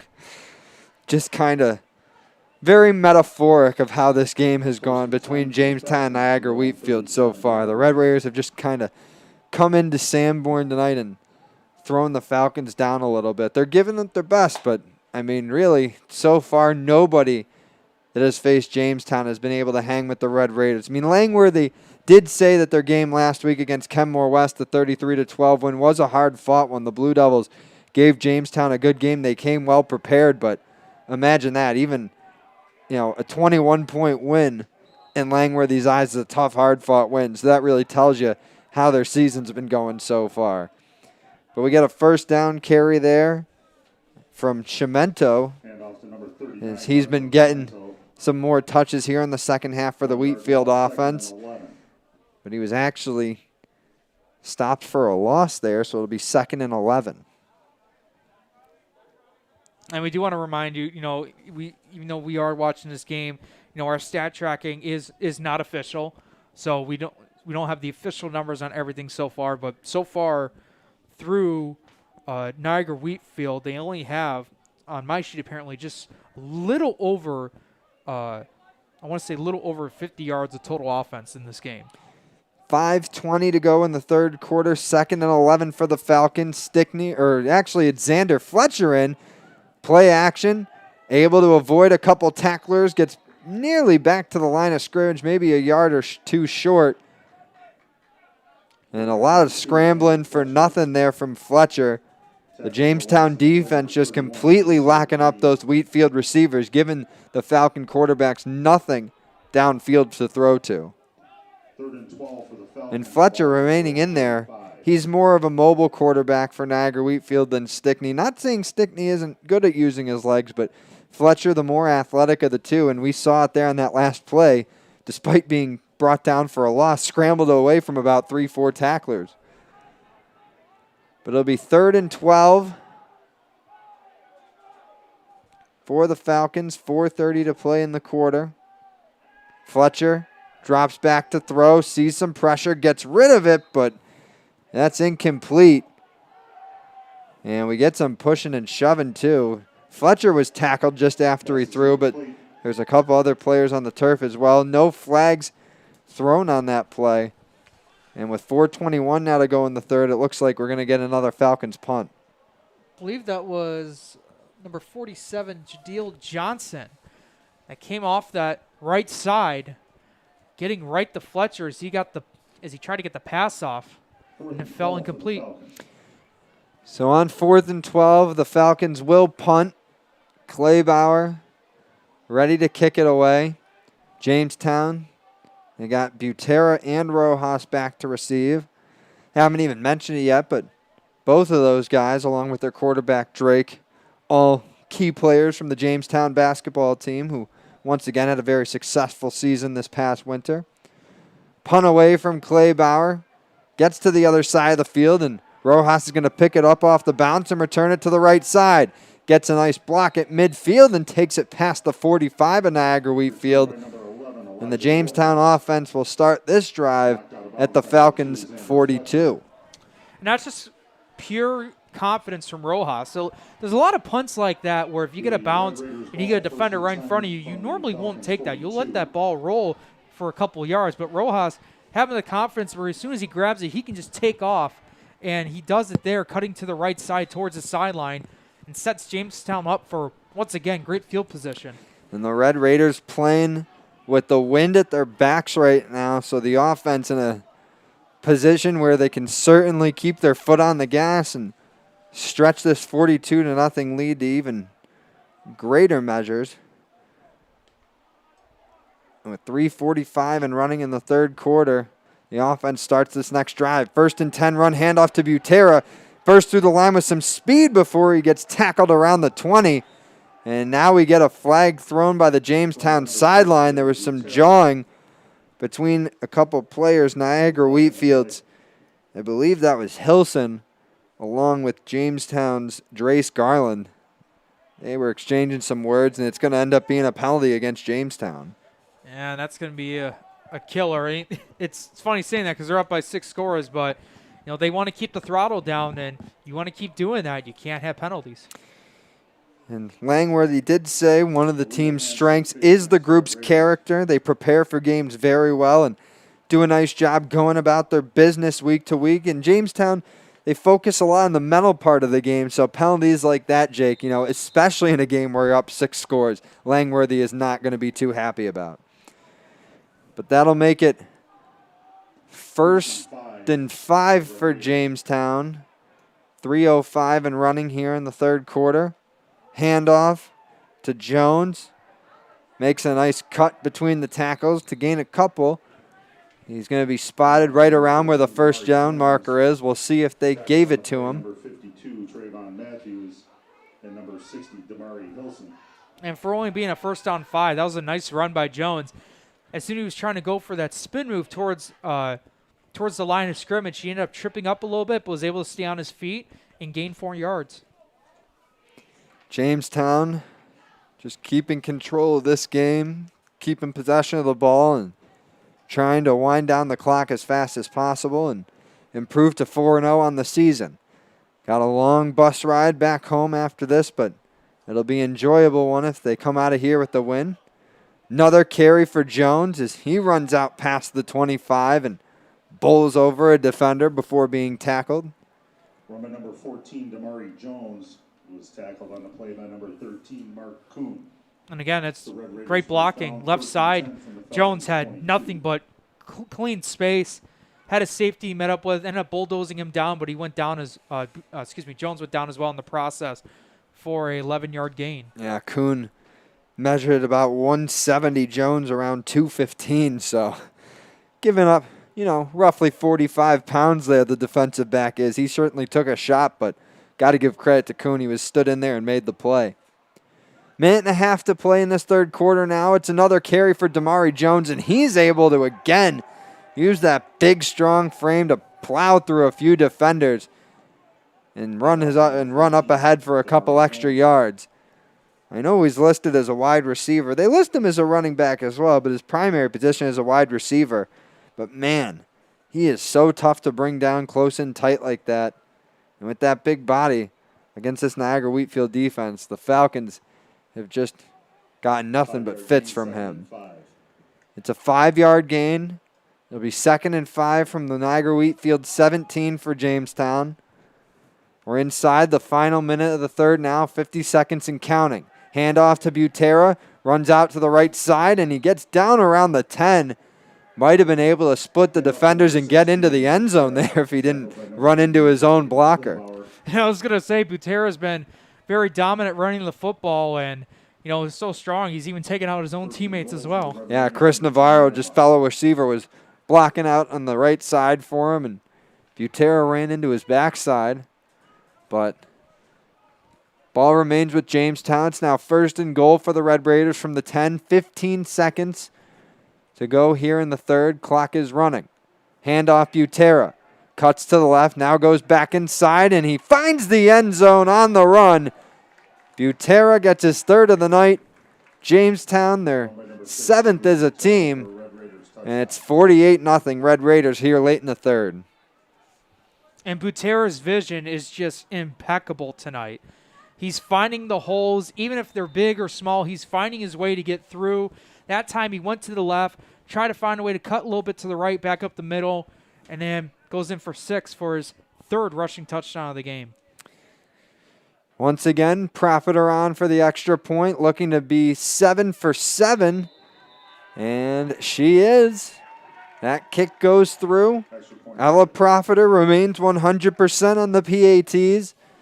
And that makes it 49-0 Red Raiders here with 5 seconds to play in the third. Still got a whole quarter left of football to play. But, Jake, if they get another touchdown on the board, the Red Raiders will have a season high in points for a single game. Yeah, that would have been week 2 against Grand Island. They put up 53 points in a 53-6 victory in week 2. I do want to mention one thing real quick. We talked a little bit about Trey Drake, Elijah Rojas, and Jalen Butera, along with Jamari Jones as well, who was those core players, not only on this football team but in basketball.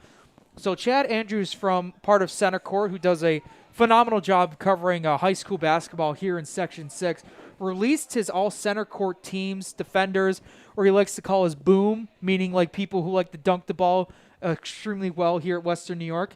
And for Jamestown, Elijah Rojas was the 2021 All-Center Court Honorable Mention.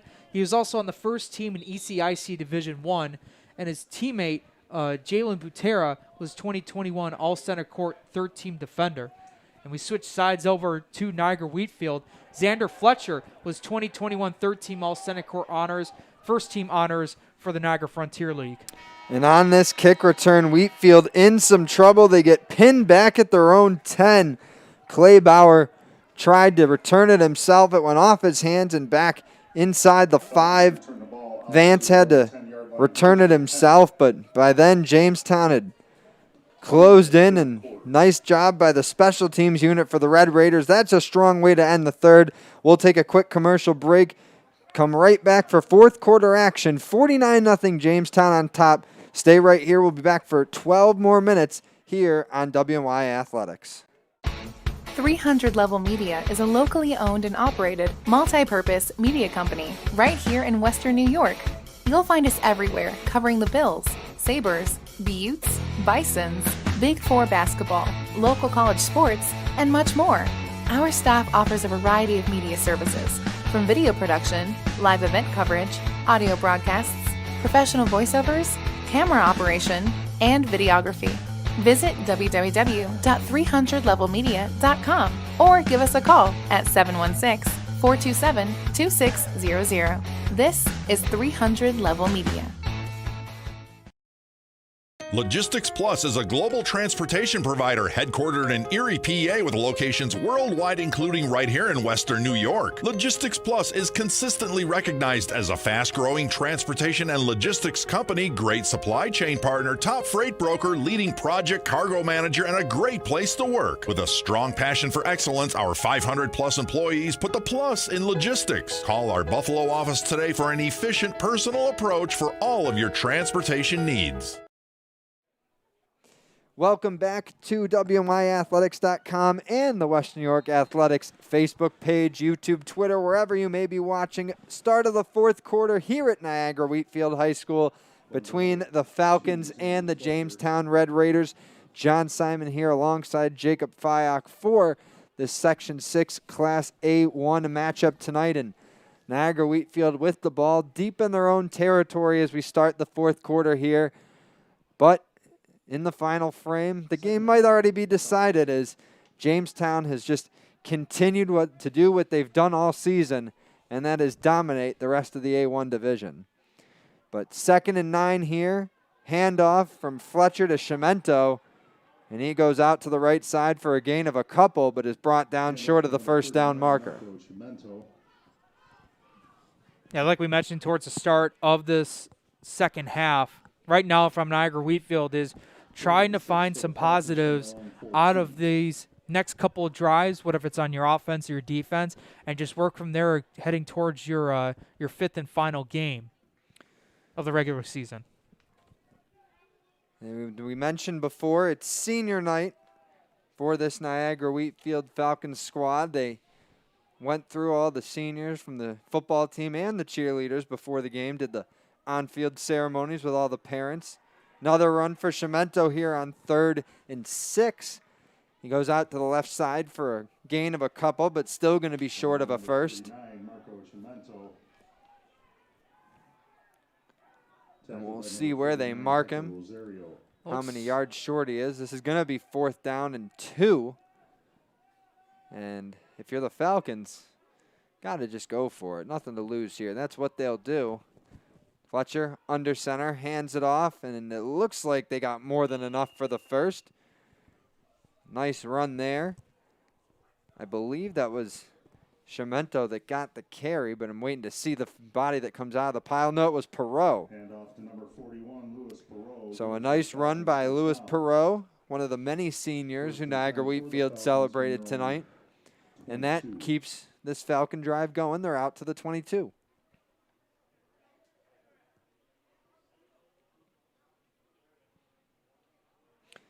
First and 10. Couple receivers out wide to each side for Fletcher. And now we get a penalty, as I believe that was Cimento on the far side of the field jumping early.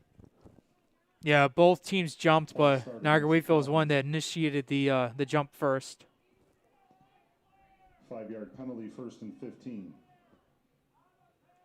Niagara Wheatfield, pretty senior-heavy team. They got 22 12th graders on this team, so they are graduating a good portion of this group after this spring. 1st and 15 from their own 17 now for the Falcons. Fletcher, the sophomore, remaining in at quarterback, hands it off there to Perot, who bursts up the middle with some speed and gets out to the 30 before being brought down there by Devon Anderson of Jamestown. And Perot getting a couple nice carries here in the late stages of this one. Yeah, that was their second longest play in this game. Perot going 14 yards on that run, and they had a 17-yard pass in the 3rd quarter. 2nd and 1 coming up here for Niagara Wheatfield. Just looking to finish this one strong, as Jake said, carry some momentum into their final regular season game, which will be at Grand Island next Friday. Fletcher, handoff, but the ball is on the turf. Cimento falls on it, so it stays with Niagara Wheatfield. But, man, they've had a couple of those miscues tonight, Jake. A lot of fumbles from the Falcons. They haven't lost too many, but we've seen 3, 4, 5, maybe even 6 times where just on the handoffs they've lost the ball. Yeah, and it's just miscues, and also just timing of the handoffs. That's been a big factor of why those penalties are. Not penalties. It's a big reason why those fumbles are coming into play. So it'll be 3rd and 2. That last play was a loss of 1 for Niagara Wheatfield. Fletcher going to try and quick snap Jamestown. Looks like he was able to leap ahead for enough of a gain. That will move the chains. So go ahead, Jake. I was going to say, you mentioned Niagara Wheatfield had 22 seniors on this roster. Jamestown, having a bigger roster than Niagara Wheatfield, only has, got to double check the numbers here, but has 17 seniors. So 1st and 10 from the 33 for Niagara Wheatfield. Fletcher handing this one off. And that's Cimento with a nice run to the outside. Gets past the 50 and into Jamestown territory. He's going to be spotted at the 41 of the Red Raiders. And a very nice run there by Marco Cimento. I know it seems like it's very likely that a win is out of reach, but this Falcons run game really coming alive here in the 4th quarter. They're missing their number 1 rushing player this year in Jaden Baker. He's out this evening. And they didn't get a lot from Kisker earlier. But now Cimento and Perot playing well. And another carry here for Cimento. Gets out past the 40. And is brought down for a gain of about 6 or 7. And I don't want to discredit Joe Kiska Jr. He played well earlier. Showed off the speed that he's able to boast. But just didn't get the blocking that he needed. And You know, that first team defense for Jamestown, we talk about the offense and how many points they score, but again, I can't stress this enough. They're averaging only 8 points against this season, are on the verge of getting their first shutout of the year. Yeah, Shimento also in at fullback. He's also a senior on this team, so I can imagine why on senior night he might get maybe a bulk more of the carries. And now we get a rush for an offensive lineman, I think. That looked like I didn't see the number on him. 52. Trayvon Matthews was the name that the PA announcer said. And I don't see him on this roster. He's listed as 34. Number 34. But he's wearing 52, it looks like, out there. That was who got the last carry for Niagara Wheatfield. It's another 1st and 10 for the Falcons. They're at the 33 of Jamestown. We're now inside 5 minutes to play in this one. Fletcher, handoff. That's going to be Thomas Jesse, a junior running back, getting his first action there for the Falcons. And he gets a nice gain before going out of bounds. Pick up of about 3 yards. And that moves the Falcons up to the 30 of the Red Raiders. 3-yard gain, 2nd and 7 for the Falcons at the Red Raiders 30. Falcons have the advantage right now of the wind blowing at their backs, so the offense not having to fight with that going against them right now at least. Nearing 4 minutes to play in this one. 2nd and 7 from the 30. Fletcher takes the snap, hands it off again. It's Jesse with his 2nd straight carry, and he goes out to the right side with some speed, and he goes in. It's Shimento on the carry, and he gets into the corner of the end zone for the Falcons' first points of the night. Niagara Wheatfield gets their touchdown, and Marco Shimento, a senior, gets his senior night moment. And it's a big one. He cuts to the right side using his burst of speed late in the game, but very, very great moment for Shimento grabbing his touchdown on senior night. I did say at the beginning I messed up the call. I thought it was Thomas Jesse that got the carry. Thank God I noticed it was Shimento before he got into the end zone. But number 39 in red gets the Falcons their first points, and now they'll line up for a 2-point conversion attempt. Shimento remains in the backfield. 3 wide receivers out there for Fletcher. They're going to run it. It's Shimento, and he crosses the plane to get the 2 points. So the Falcons avoid the shutout. They get some points on the board. It's now 49-8, Jamestown in front with a little under 4 minutes to go.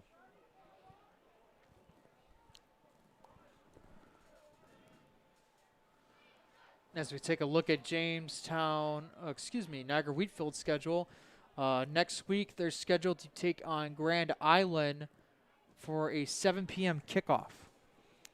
And Grand Island very much still in the hunt for one of the A1 playoff spots. Coming into tonight, this was the A1 standings. Jamestown and West Seneca West tied at the top at 3-0. Jamestown with the point total advantage. They had 133 points, 4 to West Seneca West, 117. And third was Grand Island at 2-1. Behind them, Kenmore West. Lockport is in 5th. Niagara Wheatfield right behind them. They're both 1-2. And then in 7th is Hamburg, followed by McKinley. And both the Bulldogs and the Macs still at 0-3 so far coming into tonight. And just talking about some of the other games that we'll have going on tomorrow. I know Jake and I will be in action once again at Kenmore East, calling an A2 matchup between the Bulldogs and the North Tonawanda Lumberjacks. That should be a good one. We'll also have Cheektowaga and Pioneer. That Grand Island West Seneca East game, West Seneca West, I believe, actually should be. Maybe that's a scoreboard error on the website. Either way, we're back to play here at Niagara Wheatfield. Butera had a tough time at the beginning handling that kickoff. The ball slipped through his hands, but was able to recover it and just decided to kneel it instead of running out of return. Jamestown offense going to start at their own 21 here. 1st and 10 from their own 22-yard line. Actually, they'll spot it at the 22. But we also got Maple Grove versus Silver Creek and Forestville tomorrow night. That should be a decent matchup.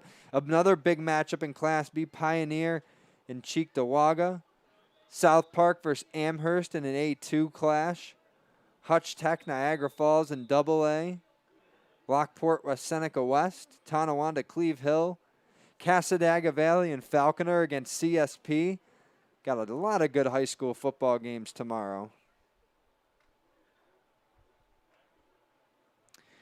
But with 3.5 to go in this one, Jamestown offense back out on the field. Just looking to run this timeout here and leave Niagara Wheatfield with a win and a 4-0 record heading into the final week of the regular season.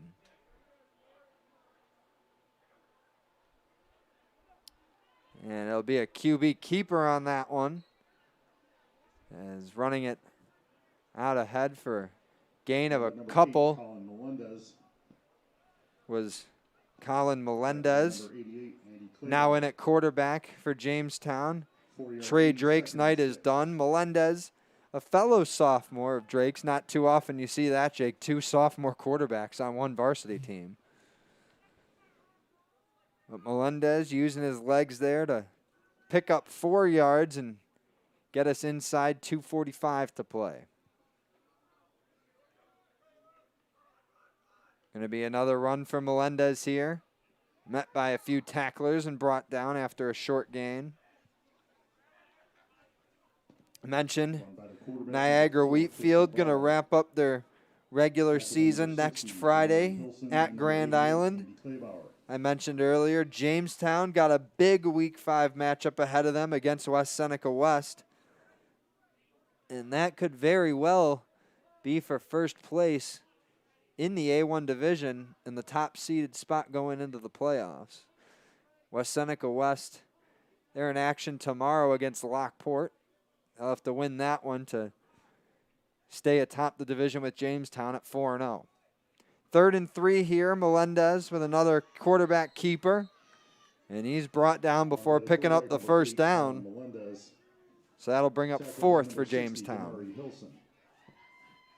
Hilson, another nice tackle there for Niagara Wheatfield. 4th and 1 for the Red Raiders. Hilson, a 6'1", 200-pound defensive end, one of the many seniors on this team. Has been one of the top players on the defensive side of the ball all year for the Falcons and had another strong game here tonight despite the score in his unit, allowing 49 points against. But like we said, Jake, 4 teams have faced them so far, and nobody has been able to slow down this Jamestown team, especially that high-scoring offense. Won by 41 in their Week 1 victory against Hamburg. Won by 47 their Week 2 victory against Grand Island. And won by 21 in their Week 3 victory against Kenmore West. And now we get a run on 4th and 1 here for Jamestown. The bench is fired up as it's Elijah Pagan Medina. A 5'9", 220-pound junior lineman. Always fun to see some of the unexpected guys get involved in those plays.